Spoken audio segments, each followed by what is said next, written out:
Hi, this is David Goldberg with SWOOPS, the revolutionary basketball simulation game filled with strategy, NFTs, and fun. I'm on the edge of NFT, the only strategy you need to have the most fun in Web3. Enjoy. Hey, NFT curious listeners, stay tuned for today's episode to learn how SWOOPS has taken simulated basketball to a whole new level using Web3 tech and some deep gaming expertise. And find out how our guest today started his entrepreneurial journey flipping Nike Air Max shoes. And find out how some companies like Howl.xyz and Gala continue to innovate, while others like Recur have officially run out of steam. And yes, it's official. You can now dive into the captivating world of artificial intelligence with the Edge of AI podcast, the next great adventure launched by us at Edge of Company. Join us as we explore the frontiers of AI and its impact on our lives. You can subscribe now on your favorite podcast platform. You can follow us on Twitter at edge_of_AI and LinkedIn for exciting updates and insights. You can also visit our new website, edgeofai.xyz. Welcome to the Edge of NFT, the podcast that brings you the top 1% of Web3 today and what will stand the test of time. We explore the nuts and bolts of the business side and also the human element of how Web3 is changing the way we interact with the things we love. This podcast is for the dreamers, disruptors, and doers who are pumped about this ecosystem and driving where it goes next. Today's episode features David Goldberg, one of the co-founders behind SWOOPS, the revolutionary basketball simulation game plus league that brings real ownership into play. Our guest David wears many hats. He's a founding partner of Alpaca VC, a venture capital firm that invests in the crossover of digital and physical realms. On top of that, he's driving force at SWOOPS, the next gen digital sports platform, redefining ownership, involvement in the world of virtual basketball and beyond. Welcome to the show, David. Thanks for having me. Yeah, it's been a minute since we had a chance to get together. It's been, I guess, a season of basketball. Indeed. It was quite a fun time for our listeners. We had our own team, the Globe Travelers, The Outer Edge Travelers, the Outer Edge Travelers, politely inspired by the Globetrotters, and we had a chance to play along for the first season, and it was a lot of fun, and there was some really stiff competition. It was also fun to pull our audience to get some names, and I'm sure that was something a lot of folks did, but we had Avalanche Anthony and Chris Polytron and Tron Stockton on our team, and some of them were better than others, I will say. Yeah, it's a lot of fun from my perspective to see all the different owners and teams and groups come together, and some of it take it very seriously. Some of them have fun. There's kind of a role for everybody. Yeah, we had a blast. And, it's funny, as someone who kind of studied a little bit of statistics and I'm not, to be honest, a huge basketball deep fan or whatever, but I love the technical side of thinking about all of this and, thinking about how you model, systems using math and programming. And that's all behind the scenes, but it was really fun to think about all the love and care you guys put into making it cool from that respect. And so then we were, of course, getting this experience of owning, managing, coaching, technically we could have profited. I guess we did our best. But tell us how the project came to life and what the journey's been so far. It'd be very interesting to hear, where do you come up with this idea and how does it get started? Sure. So my background is that of an investor. For 10 years now, I've been a partner at a firm called Alpaca, where I invest in early stage technology. And one of the sectors I focus on is Web3. I think that's how, I met y'all before SWOOPS was even around and looked to you guys for what's going on in the industry. And I was kind of always looking as part of my job for what's the next thing, right? And I think we all started off with PFPs and okay, what's next? Where's the utility? What scales here? Completely separately in my life, I've always been a big fan of sports, gaming, fantasy sports, and that whole intersection. I, like many others, realized at a pretty young age that, professional sports, either as a player or in some kind of management was likely not in the cards for me. And so I was relegated towards video games, fantasy sports, and what we call playing on the edge of sports and decision making and ownership. And so I was always really looking for what the next thing was. I got really into DFS with DraftKings and FanDuel, and I felt that got old pretty quickly because it was a very 1 week experience. Then you just start over, nothing carries over. There's no quote unquote ownership. Fast forward to now my Web3 days where I've been spending now about 2 years in that, and all just kind of came together. Just felt there's an opportunity here to recreate and bring together my two passions around sports and gaming, and how do NFTs and blockchain technology and the concept of ownership sort of change in the future. I think that's really awesome. And the passion of sports, being able to weave that into this, I think is a really good intersection. And one of the things about that ownership that you were talking about that I think is really cool that you're tapping into is the open IP side of things. And you're able to craft unique brands and captivating narratives for both game, for in the game and in the team. So how are you continuing to evolve this open IP that you've created? Yeah, I'll tell you what's pretty amazing is we don't have to do that much, right? My job is to give the tools and to give kind of the licenses and the freedom. And then our community does the rest. It's been pretty incredible to see how creative some of these folks are. I mean, they come up with obviously team names, player names, background stories, lore. There's a couple of designers in the community who have made a bunch of logos and decks that look like they're made by top tier creative agencies with jerseys and names and color palettes.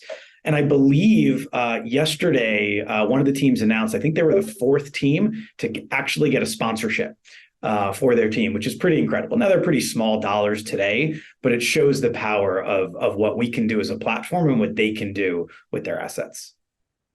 Wow, that's awesome.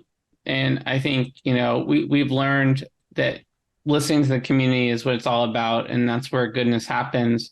And you guys have evolved quite a bit. We'll get into some of that evolution from community feedback soon. But to start off, what you have over 500 owners. What are some of the early successes and memorable engagement moments for you?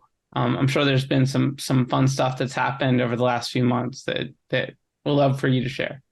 Yeah. I mean, one, just from a metrics perspective, seeing from our first season to our second season, our retention, which was already pretty solid, went up about 250%, right? So we figured out all those little mechanics to get people to come back every day, every month, and then for the entire 13-week season.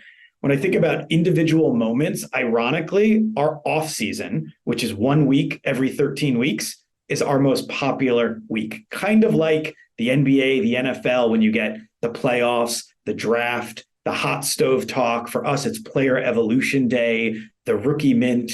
That's probably, and not probably, definitely the most popular time for us. We live streamed our 3-day Swooper Bowl, which is our 64-team tournament. There were $20,000 up for prizes. It was won by a team named Unchained Web.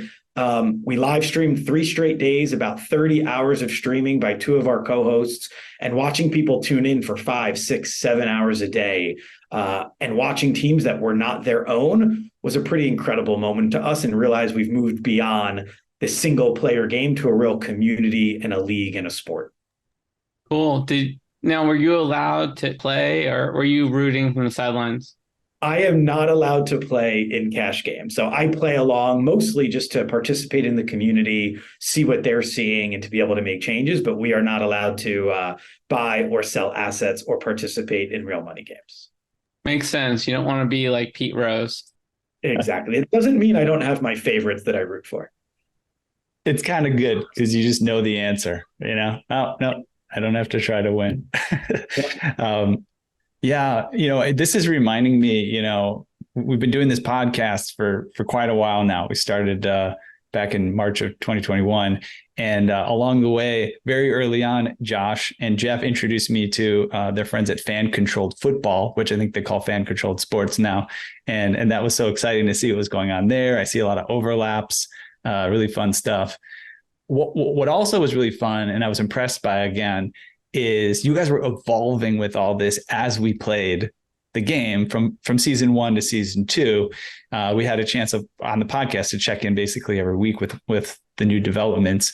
So, I want to hear more about that process, right? Of rapid implementation, of thinking about kind of ways to surprise and engage the fans and the users, maybe a little bit of the research process about what are people going to like? How do you know what comes next? But yeah, tell us a little bit about that. It must have been fun and maybe a little bit nerve-wracking figuring out how to put new features in. A little bit of both for sure. So I'd say one, like this is kind of what I do, right? As a former entrepreneur and now as a VC, right? Like it's all about working very quickly, iterating, launching things, tracking with data, and then optimizing.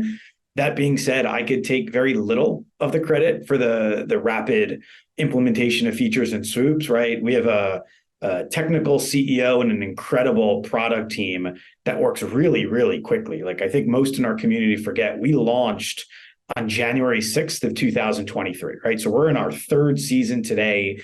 And what the game looked like just 7 months ago and what it looks like today is really night and day. And I'd say the two things that we do really well, one, we track everything with data, very granular, A/B testing every feature, making sure that our decisions are not just gut-based, but really analytical and data-based.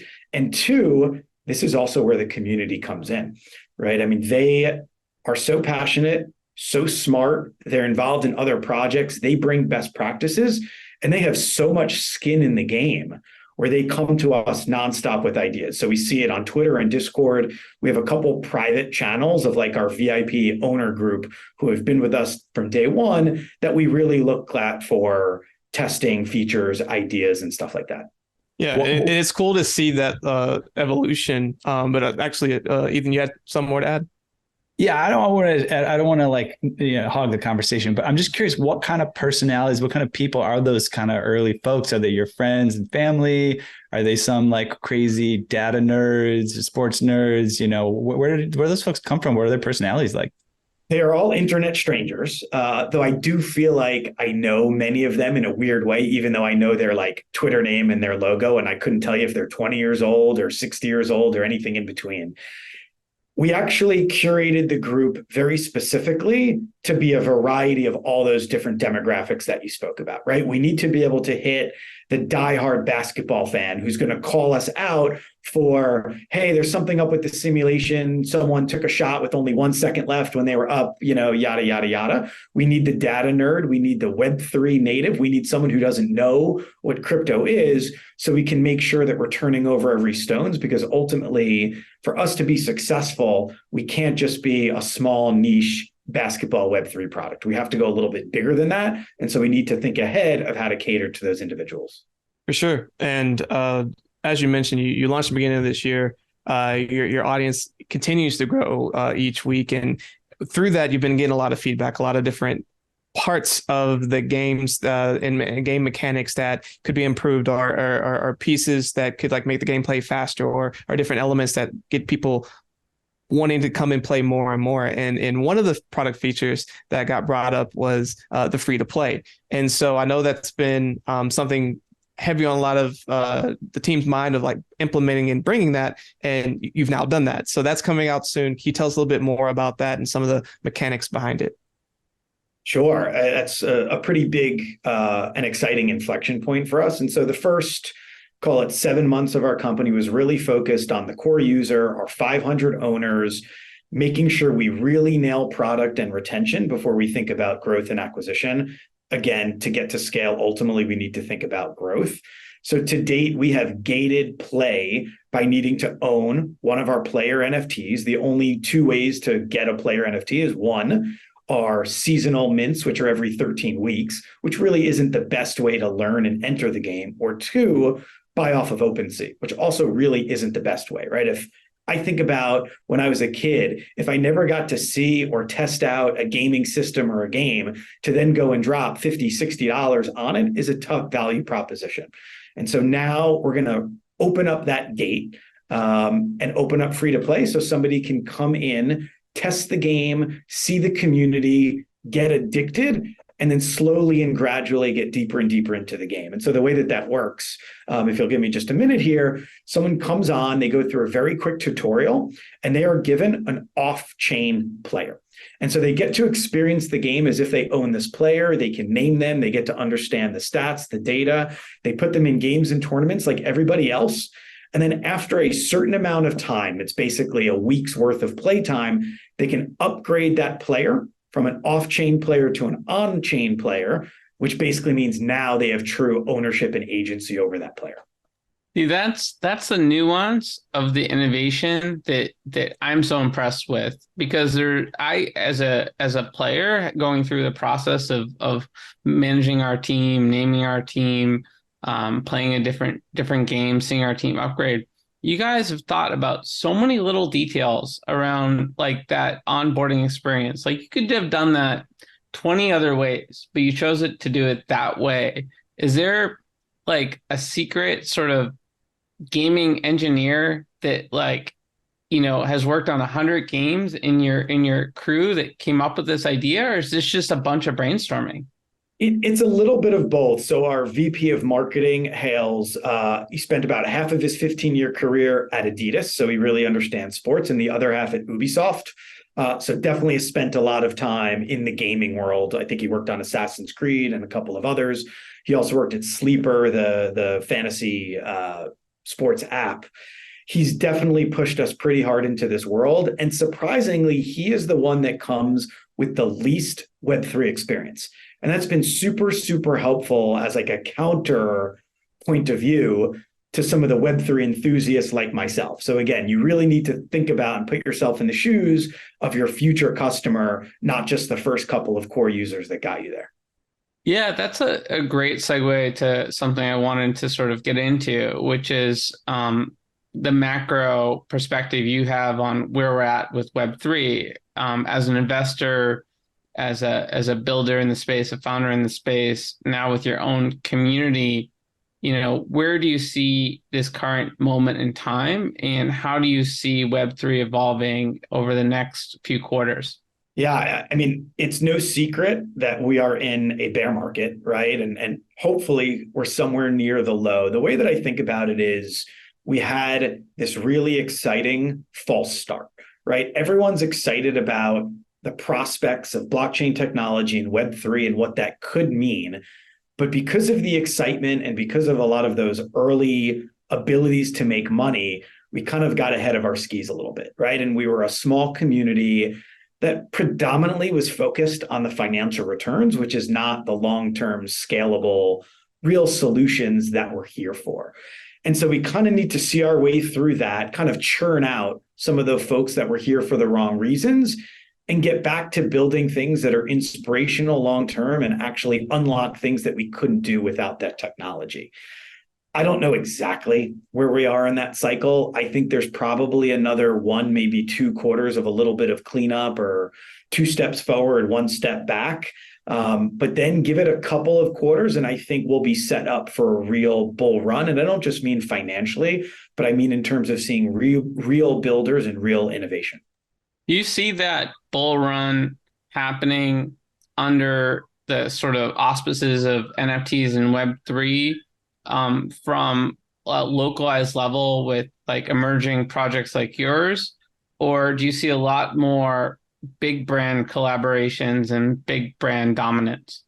Where I actually hope it comes from, and where I think it will come from, is more from like infrastructure and underlying technology, like starting to see real innovations beyond basic NFTs and PFPs and some of the base use cases, DeFi finance that we're seeing now, things that I don't really know about, that I'm not really thinking of, that will unlock dozens, hundreds, thousands of companies and projects that emanate from it. That being said, there will certainly be plenty of localized winners, though I personally don't think we're going to see another bull run in the PFP space. Makes sense. Yeah, I mean, just on that one point, we've seen this rise of friend tech over the last week or two. If you've missed it, you haven't been on Twitter recently, but it could be another version of BitCloud. We don't really know where it's going, but these things happen quickly, and some of them just don't stop like ever. Axie had a really long run, and it catapulted so many different permutations in the industry. So to your point, these things happen, when you least expect it, and it's that confluence of those types of projects that create a new paradigm for the industry. Yeah, I'm totally with you. My only concern with projects like Friendtech and Axie back in the day, the majority of people that you spoke to who were trying to explain what it is early on, it was about the money that they were making. And so their growth was fueled by speculators, which is fine if there's a long-term plan to transition to something real. But if that goes on for too long, we know what happens when that party stops, and the party has to stop. And that's where we've been left with a lot of these projects that didn't really think about their second act. Yeah, where with Mochaverse, for example, they were just on the show. They're launching their first season of a new ecosystem game, and it's totally about having fun. And it's not about sort of the financial side. It's great. It's great. So yeah, you made a comment about kind of the waves of popular trends, right, within this domain, and PFPs being a part of it, and maybe an end of an era there. Of course, there's certain things that will stick around culturally, but tell us a little bit more about why you see utility, which you've baked in, clearly as part of this, as really the essential element. You can play without anything being on chain, like you said. Why is that so important in the realm of gaming and elsewhere? So I'm going to take it from a different direction, right? Like, I think gaming has inherent utility. Now, whether there are assets attached to the game as Web2 or Web3 is a little bit of a different question. When it comes from a basis of NFTs and assets, without utility, right, you're really only left with a couple different values. Like, one, it's sort of just like pride, status symbols, collection. And I believe that's a pretty small market, when you start narrowing it down to these niche communities and digital collectibles only. And you have entertainment, right, which is pretty powerful, but also can only take you so far. And so I think we're really only scratching the surface of what actual utility means. Today, it's pretty basic of like, I can do something with this other than sell it to somebody else for more capital.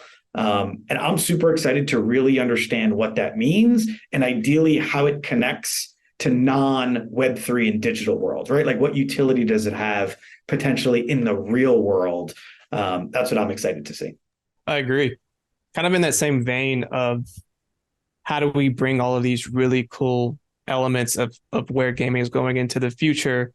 You've been kind of unpacking like the journey up to this point and things that are coming out and other stuff like that. But, what does that next roadmap look like, right? You're about to turn a year in almost, 3 more months, right? Which is crazy to think about, like how quickly time is passing and how much you've grown. But I'm sure you have some really cool and exciting things on the horizon. So what are some that you can share with us, and how are you continuing to build and elevate within SWOOPS ecosystem into what will be 2024? That's a big question. I could spend a couple of hours on this, as we do internally. I think the short version is we're looking for scale and structure. And what I mean by that is, obviously we want to grow. But when I say structure, right now, there's sort of only one way to play the game, and that's as like a single owner, right? You own your team, you need the money for your assets, you need the time to play the games, you need the skill or the interest to understand it and to look at the data. The cross-section of people who have the ability and interest to do all of those things gets smaller and smaller. Just like real sports, those roles should ultimately get bifurcated. Maybe someone wants to be an owner and invest in the assets of a team. Maybe someone wants to be a GM and look at the skills and do the trading. Maybe someone wants to be a trainer, look at the analytics and help upgrading the player. So ultimately, I see each of those teams leveling up in size and impact and value, and almost starting to look like a real sports franchise. An owner, a GM, multiple decision makers, a sponsor behind it. And that will allow us to build out what looks like more of like a traditional league. Yeah, I know I would much rather be the coach than like the offensive and defensive coordinator. That was there's some things you're good at and some things you're not, but there's all these different elements of sports franchising, which is, by the way, like I think has been one of the biggest streaming content booms out there, is the behind the scenes of all these coaching experiences and teams. It's on Netflix, on ESPN Plus. I watch a lot of this content, and it just makes me reflect on sort of the broader market that you're playing into. Oh yeah, the viewership of games themselves have gone down exponentially, but the overall content and time spent watching has gone up exponentially because it's all those things that you're talking about. I think the days, like I think about my dad who would just sit on the couch and watch football for a couple of hours, those are gone. Now you're on a second screen, you're on overtime, you're on House of Highlights, watching your teams on fantasy, you're betting on every single play, you're making your own player on 2K. That's what we're tapping into. Well, we're really excited about your journey, David, and look forward to sort of getting those updates and continuing to upgrade our team as well. You have questions about blockchain? Like, how big of a block can you chain without throwing out your back? Or if you received that chain letter, how did you block it? And does blockchain taste better barbecued or deep fried? Luckily, you don't have to ponder these quandaries alone anymore, because Blockchain Training Alliance is here to answer them and also train you in real-world blockchain issues that will impact your business's bottom line and orient it future forward along the ley lines of the most important tech humanity has perfected since harnessing atomic energy. If you're into those sorts of things, Blockchain Training Alliance is a top leader in the field, counting among its clients IBM, Microsoft, Disney, Morgan Stanley, and many more, and offering a wide array of technical and non-technical courses.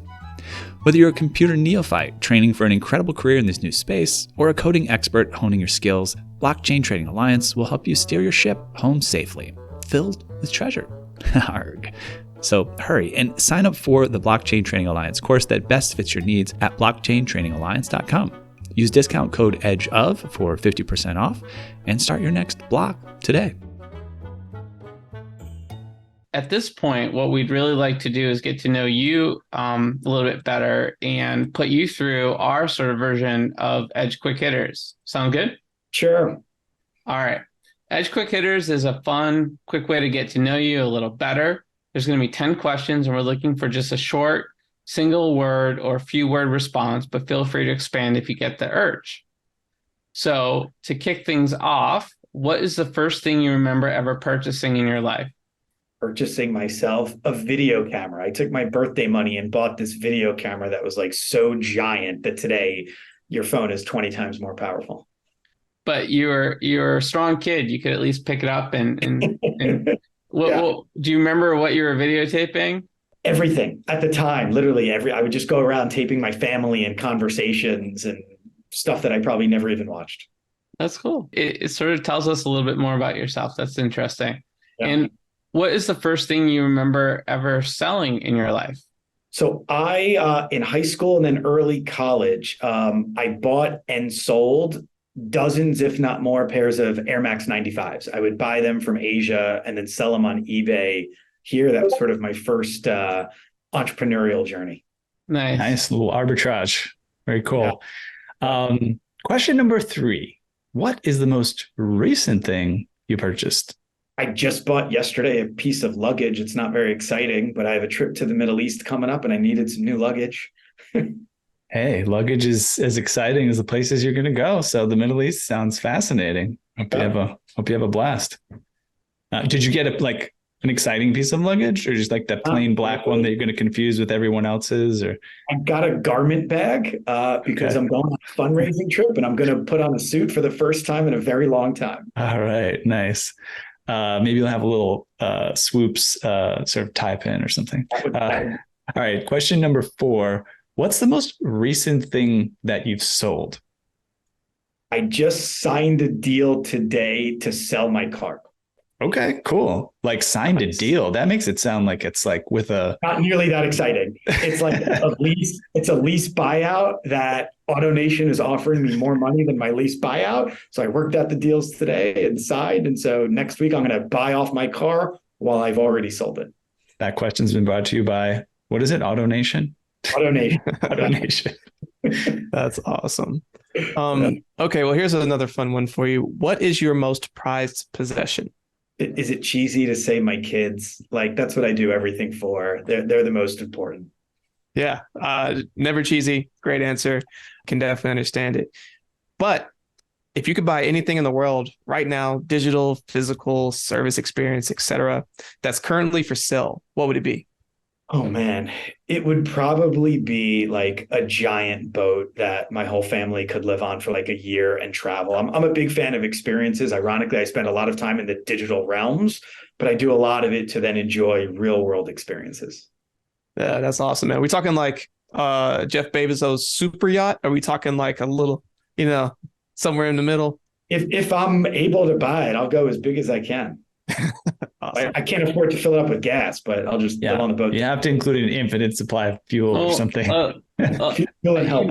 I think the expectations are elevated when you live in Miami and all of our adventures over there. Like, you see these super yachts that they don't have in LA and other parts of the US. Maybe you'll find some of those in the Middle East, but there's a lot of mega yachts in Miami for sure. That's for sure. But yeah, plenty of amenities for a long year abroad. All right. So if you could pass on one of your personality traits to the next generation, what would it be? Optimism. I'm a pretty happy, optimistic person, and I think it's just a great way to go through life and see the glass half full.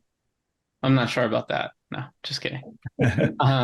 If you could eliminate one of your personality traits from the next generation, what would it be? Oh God, I'm going to sound like such a boomer here, though I'm technically not a boomer. I'm still a millennial. Entitlement. There is something about this generation that has a sense of entitlement. Yeah, I've got to say there's definitely like a group of founders now that I've talked to that won't hire folks in that sort of generation because of the concern about entitlement. It's like, I will say, like, the ambiguous sort of evolving landscape that we're in, grit and flexibility and humility is so important, and especially when it comes to the working world. So I appreciate that. Great call out. Optimism and entitlement. Yeah, I guess your optimism. If you're optimistic, you don't have to feel entitled. You're just kind of like, you can handle it. All right. Next question, number 9, and the last one will be 10.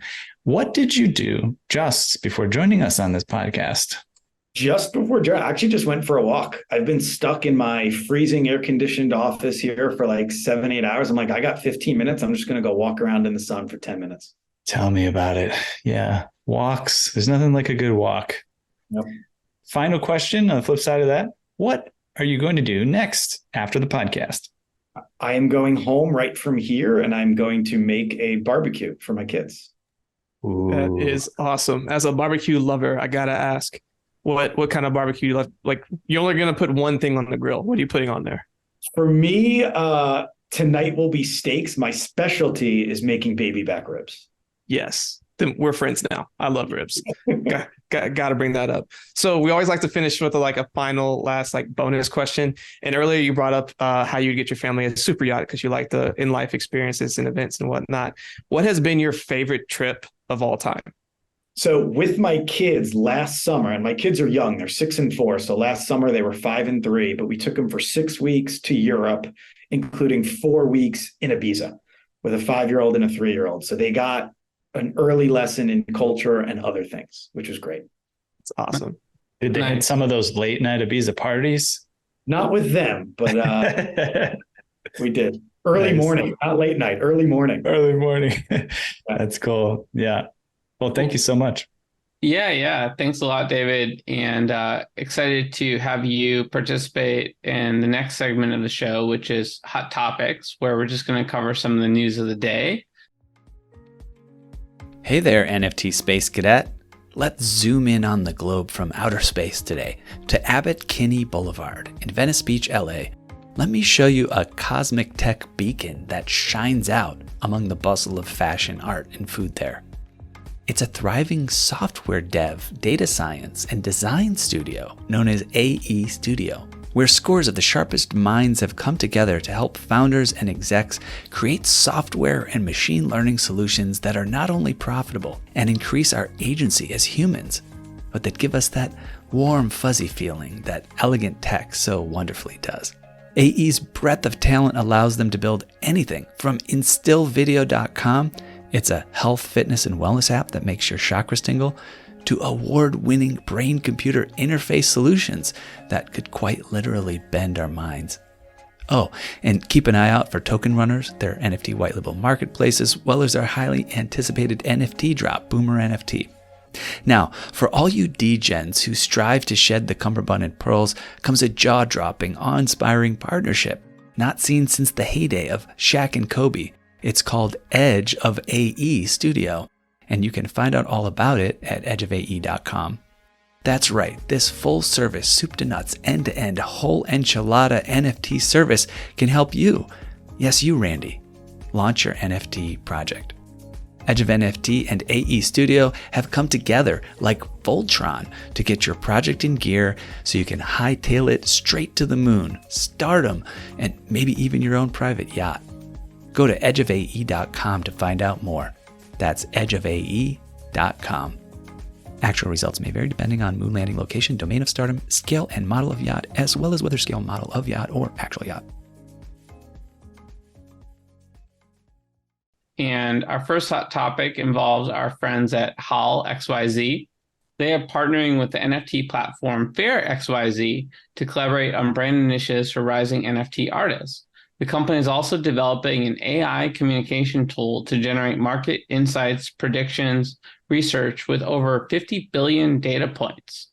Howl.xyz provides hands-on marketing, with Fair offering strategic advice to Web3 artists. So really cool partnership that, I'm excited about. And I know Ben and I have been working really hard on this. Any initial thoughts, guys? I just know that Howl has been such an incredible partner for us, and it's fun to do so many Twitter spaces with them, ramping up to Outer Edge LA and kind of see their growth in that space. And they're just so multifaceted, what they're doing. I think I forgot the old brand. What was the original brand when we started working with them? I didn't even remember. They did a good brand shift. I'm not even sure, but that's a sign of a good rebrand, right? Multiplied. Yeah, they did a great rebrand. And I think, just encompassing the fact that when you would ask them, like, what's this all about? They do a lot in terms of they can be like almost like a PR firm. They can do promotion, they can do social things, they can do kind of almost supporting events and things like that. But really, they can do so much more. And this represents like exactly what we're talking about. Yeah, I think, they're evolving. We're evolving. We both have the XYZ at the end of our names now, which is fun. But what I'm really excited about is how they're also bringing AI in to the Web3 world to sort of create a level of additional transparency. Basically they're with the co-founder for XYZ mentioned that they're going to see firsthand how patrons judge artists for their work, floor prices, and social metrics. And the problem with that, of course, is that less promotional artists suffer because their focus is more on creating and less championing their accomplishments. So this is with this data, it's going to empower more artists to figure out how to win at Web3, because in some regards, while it's been a level playing field on paper, there are handicaps in terms of artists that are more emerging and maybe don't focus on certain skill sets that Howl is trying to sort of amplify their work. So I think that's great. Yeah, and only other thing I'm going to add to it is I think they know how to put together a good plan for longevity for artists. A lot of artists comes out the gate, a lot of energy. Hey, I have this cool thing, I want to bring it to the world. But, after the initial, hey, world, here I am, how do you sustain it? And how do you keep building and growing? And I think they have done a really good job with figuring out how to do sustained content and branding around how to keep that momentum going, no matter what's going on. So shout out to Howl. Y'all have been awesome and really great news for y'all. David, any thoughts here? You probably know a lot of NFT artists in this space. Do you feel similarly that, giving these artists more data is gonna be helpful? That's an understatement. I mean, that I think I mentioned before, right? That's how we make all of our decisions, and data is everything. We've all seen dozens of projects guess what their users want, put something out, fail miserably, and realize with some data, some insights, some sentiment, they could have done a much better job. So to have those tools at the ready, it's a win for everybody. Cool. Well, we got another fun one, and this was actually news that we couldn't reveal on the show that's going to come out before this show, because it was under embargo, but now we can talk about, which is that Gala is releasing NFT mystery boxes where gaming fun meets blockchain innovation. So many first-generation blockchain games were more concerned with crypto earning than providing a great gaming experience, similar to what we've been talking about on the show. In contrast, Gala Games is, with a proven history in the Web3 space, prioritizes fun and aims to address concerns about GameFi adoption.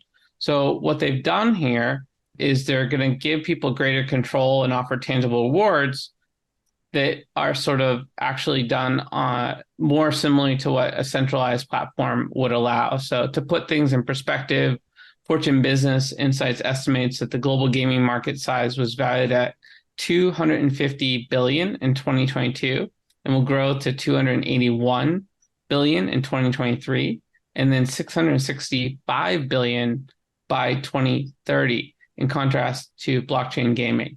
So basically, bottom line, guys, is they want to make blockchain gaming more fun with these mystery boxes, and they're really passionate about it.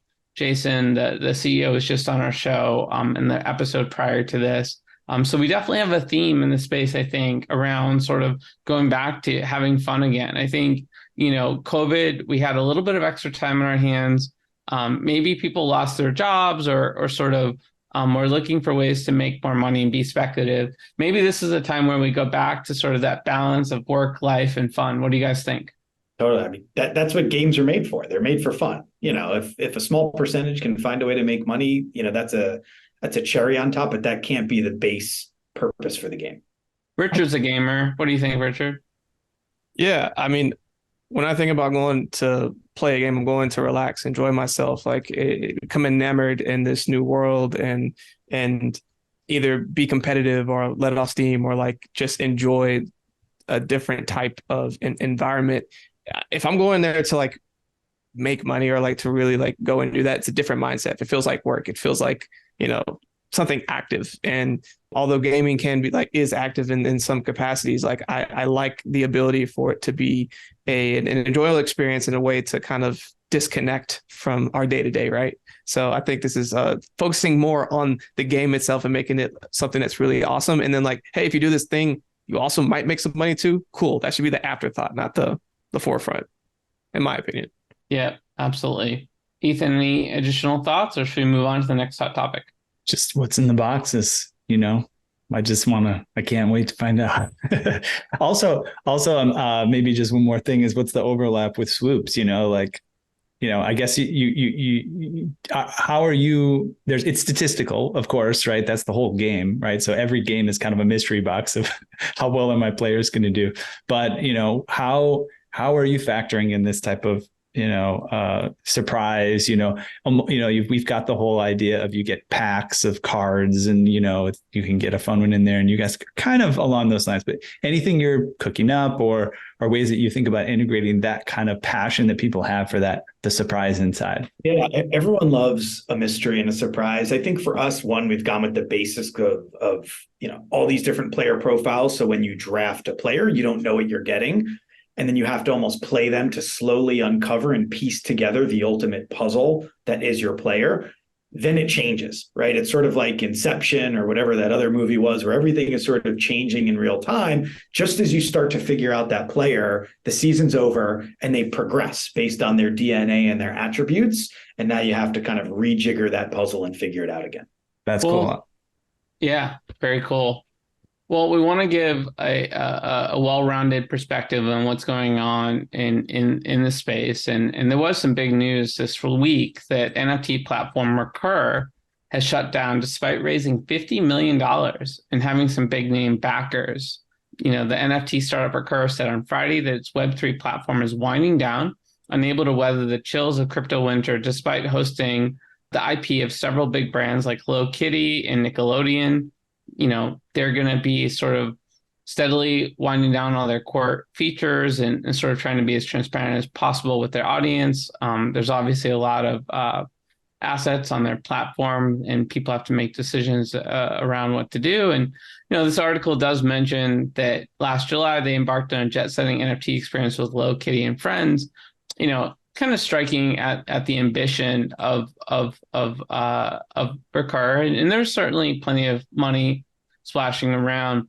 For me, guys, I'll just say, cash flow management is a key part of entrepreneurship.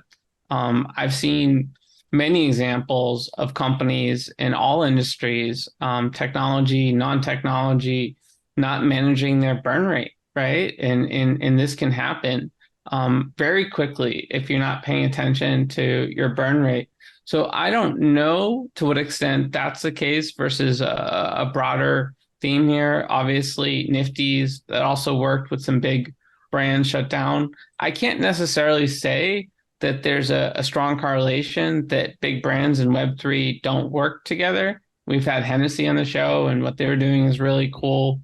But certainly, you can sort of hit the pedal to the metal too fast and burn out the engine pretty quickly. Those are my initial thoughts. Does anyone have any more insights on this one? Well, I mean, it's interesting, if you go down in the article a little bit deeper, which is on Decrypt, at least the one we're looking at, they had names like Gary Vee, Tyler and Cameron Winklevoss, Ethereum co-founder Joe Lubin in their $5 million seed funding round earlier in the year that we mentioned. I think that one of the points, again, like you said, Josh, there's just general operational things that happen with any startup, but then there's also like startups. I mean, this is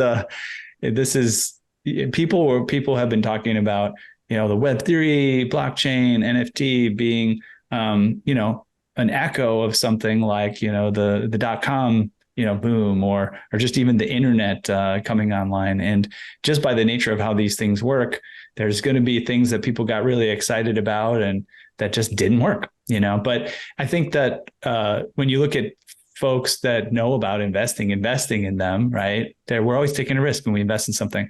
So yeah, go ahead. No, yeah. I hear you. And I guess, David, are you that guy that's looking at, the companies you're investing in saying, grow, spend? No, quite the opposite, right? So this is a really hard time to spend because the market that you're catering to has gotten smaller, which means it's gotten more expensive.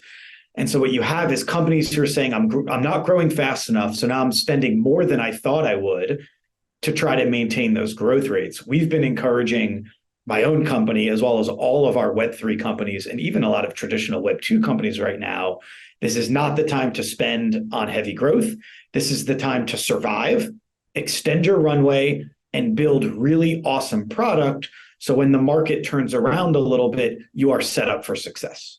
Some very prudent advice there, and I would 100% agree. Well, thanks for indulging us in that segment. You've definitely got some perspective. You should be a regular on our news segment. We might have to have you back sooner than you know it. But we'd like to sort of close out with our normal shout out section. This is where we give you a chance to give someone in your life a little bit of airtime and attention. Does anyone come to mind?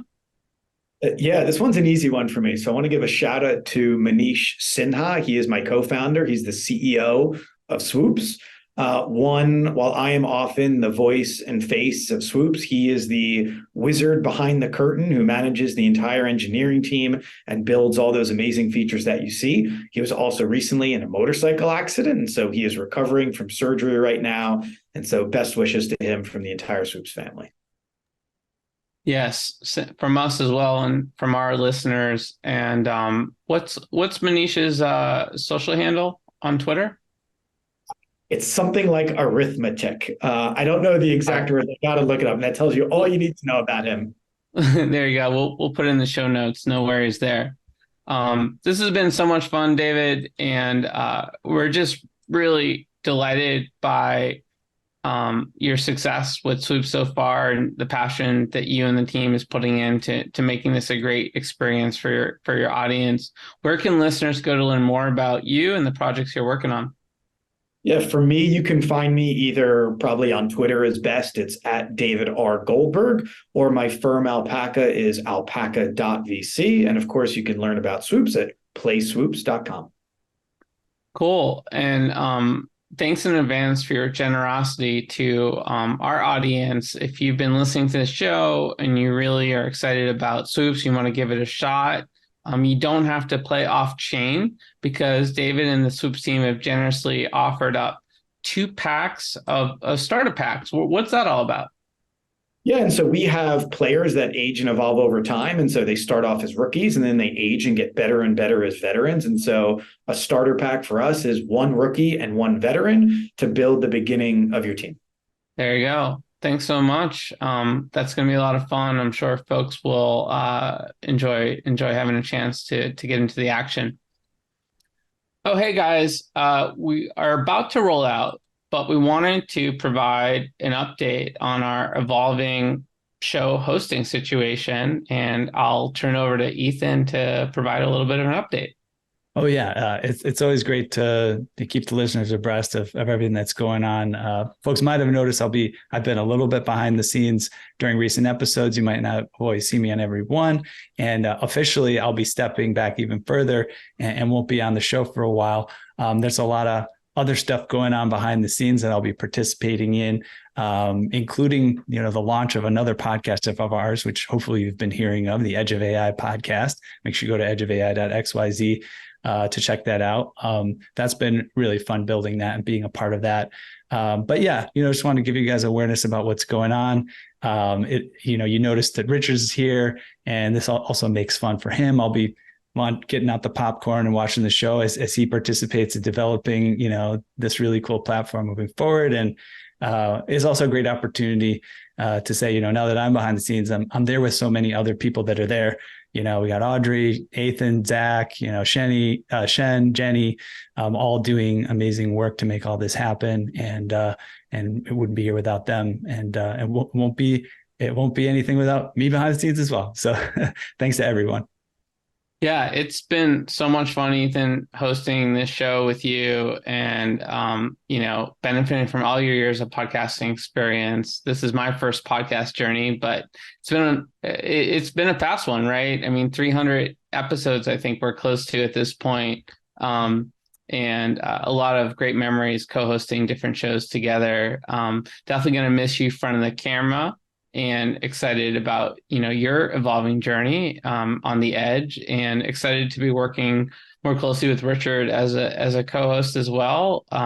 Richard's got a ton of experience, and it's been a lot of fun having you on the show. And I'm sure Richard, we're going to have many adventures to come, leading with our trip to Asia in a couple of weeks. For sure. And Eathan, man, you've been awesome with the show. I know I've been behind the scenes, kind of like you said, and now I get to be more in the front, but definitely have enjoyed being on the show, and especially our workouts too. Eathan is an absolute running champion, and looking forward to you still being part of the community, but also happy to be hosting now. So thanks for everything, man. Yeah, man. Likewise, if you wear me out enough with your HIIT workout before we go for a run, you'll be able to catch up, and we'll be good. So anyways, look out for the workout segment on Edge of NFT coming soon with workout advice from Richard. Sounds good. Sounds like a workout video in the making during our trip to Asia. Richard's already warned me we are not just going to networking events and doing interviews. There will be some heavyweight training involved in this trip. Nice. Oh, early mornings, baby. Let's get it. Well, we've reached the outer limit at the Edge of NFTs today. Thank you for exploring with us. We've got space for more adventures on the Starship, so invite your friends and recruit some cool strangers. They'll make this journey also much better. How? Go to iTunes or Spotify right now, rate us and say something awesome, then go to edgeofnft.com to dive further down the rabbit hole. Look us up on all major social platforms by typing Edge of NFT with no spaces. Start a fun conversation with us online. Lastly, be sure to tune in next time for more great NFT content. Thanks again for sharing this time with us today. The views and opinions expressed on Edge of NFT reflect solely those views and opinions of the show hosts and its guests. Please make sure to do your own research. Our show is not financial advice. You understand that you are using any and all information available on or through this podcast at your own risk. Whenever making financial decisions, we recommend doing your own research and talking to your accountant for financial advice. From time to time, we may feature sponsored content on the show for which we receive value, and we may share links for which we receive a commission if you make a purchase through one of those links. Refer to our website, www.edgeofnft.com, for our full disclaimer, terms and conditions, and privacy policy.